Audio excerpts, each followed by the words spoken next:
All right, folks, we are back here with Rome lesson brief number 3. You should have finished brief number 2 last week. Happy Monday, everybody. Wish we could be together again, but for now, we'll keep doing it this way. I will be a little more brief with my brief than Miss Waters was in the last video. Hope that helped. I am going to go through, first of all, what your little document looks like, what the questions are, and then I will kind of read you brief 3, stopping a little bit here and there. But for the most part, I'm going to be a little more fast with that. Sorry if my daughter makes noise in the background. She's trying to take a nap, and my dog might bark, but that's okay. So, Rome lesson brief 3 is the Roman influence and leaders of the Roman Empire. There will be a video link. You click here to get to this video I am currently creating. This reading link takes you to this PDF that has the Roman Empire brief number 3 on it. You're going to watch the video, follow along with any of the reading on the screen as the brief is read aloud and explained, and then answer the questions down here. Pay attention, this is where to stop for day 1 Monday and day 2 Tuesday. You will finish it and submit this assignment on Canvas on day 2 Tuesday.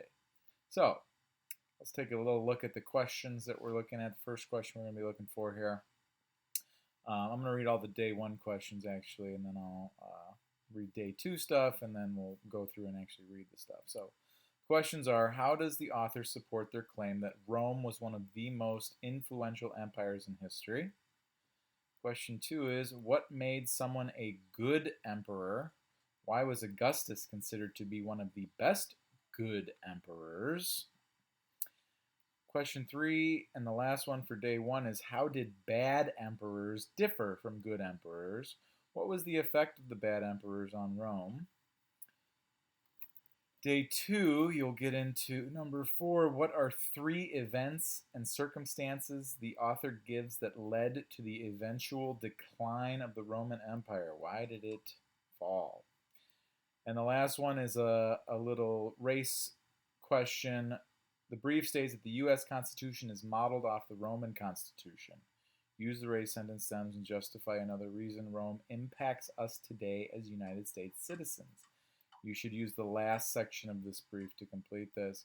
Rome is still important today because this means that Rome impacts us because the Rome Brief 3 says that. Give us your direct quote. And this shows how Rome is still important because blah, blah, blah, blah, blah. So let's go through and read a little bit. First thing we're looking for is, how do they support the claim that they were one of the most influential empires in history, one of the most powerful, longest lasting impression on the world. So the Roman Empire brief number 3. Scholars and historians consider the Roman Empire to be one of the most influential empires that ever existed.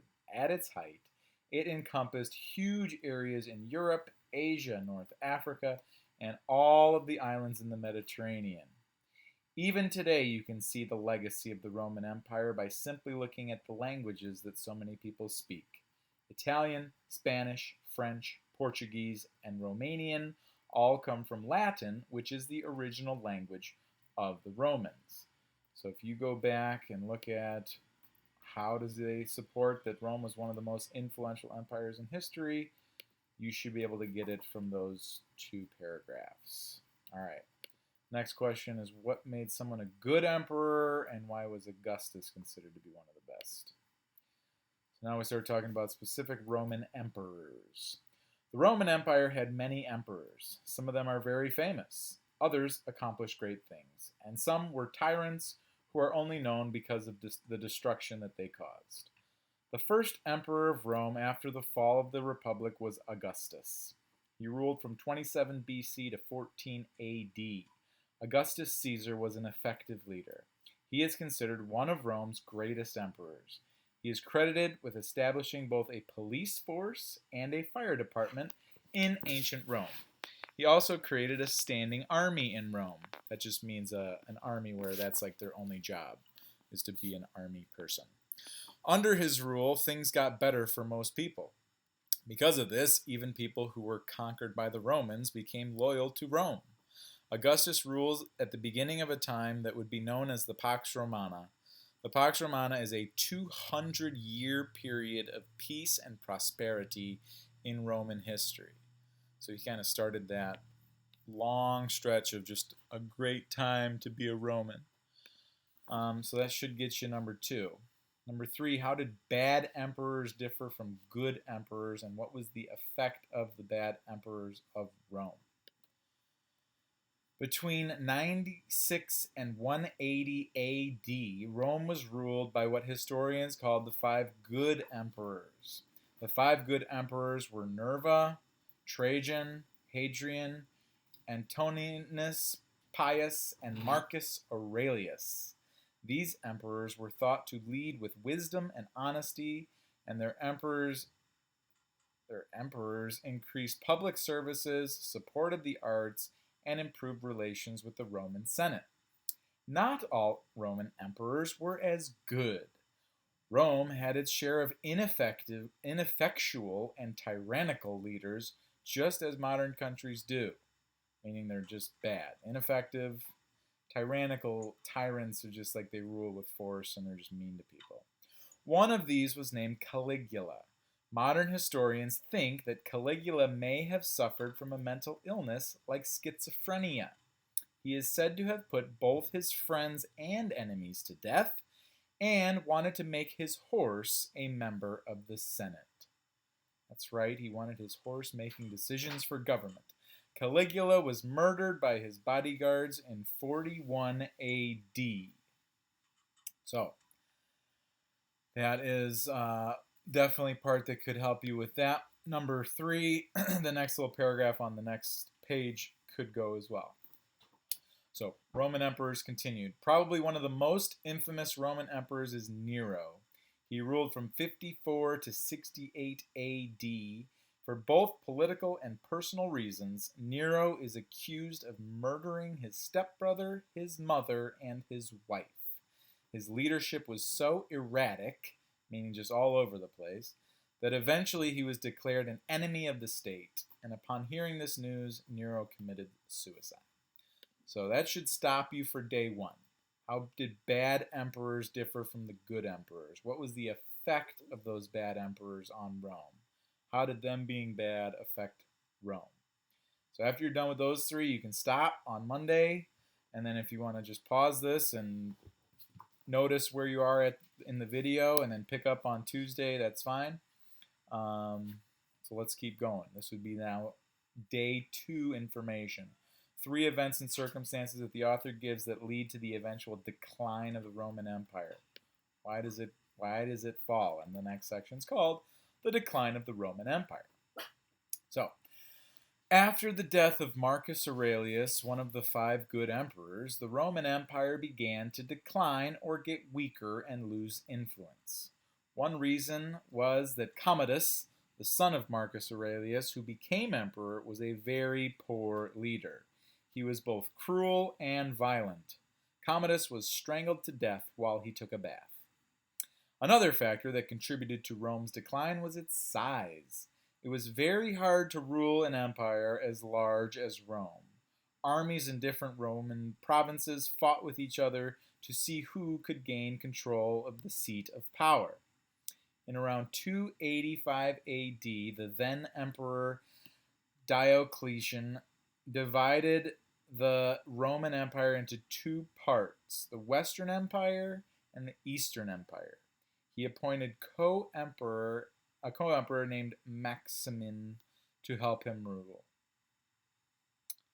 So, that is the decline of the Roman Empire, which continues on to that last page here. Again, getting you kind of the start of what you could add for number 4. 3 events, 3 different reasons that the Roman Empire declined. They've already kind of talked about at least 2 of them. The last page is the decline of the Roman Empire. The empire stayed divided but intact until 324 AD. Then an emperor named Constantine came to power. He wanted to reunite the Roman Empire, but instead of having the capital of the reunited empire in Rome, where it always was, he built a new capital. This new capital was called Constantinople. It was in the eastern part of the empire. It was located in what we now call Turkey. Eventually, Constantinople would become the capital of the Byzantine Empire. Although the Roman Empire was technically united, it really was two separate empires. The empire in the west with its capital in Rome, and the empire in the east with its capital in Constantinople. Different cultures were beginning to spring up in the two empires. Many of them had different religious traditions. At the same time, the western part of the Roman Empire was being invaded by people from different parts of Europe. The Huns, the Visigoths, and the Vandals invaded Rome in the 4th century AD.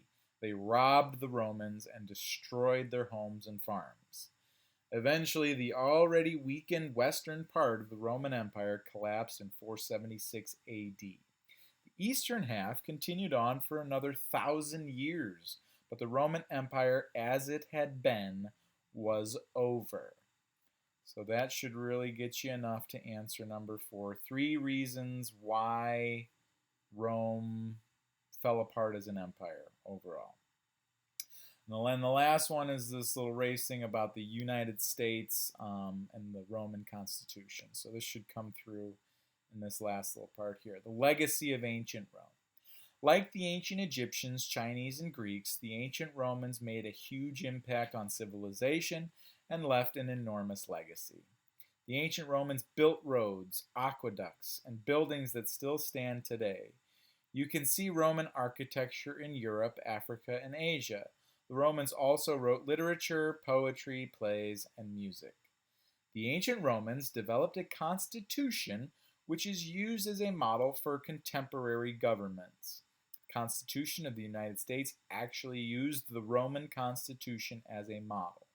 The Roman Constitution includes a balance of powers and a series of checks and balances.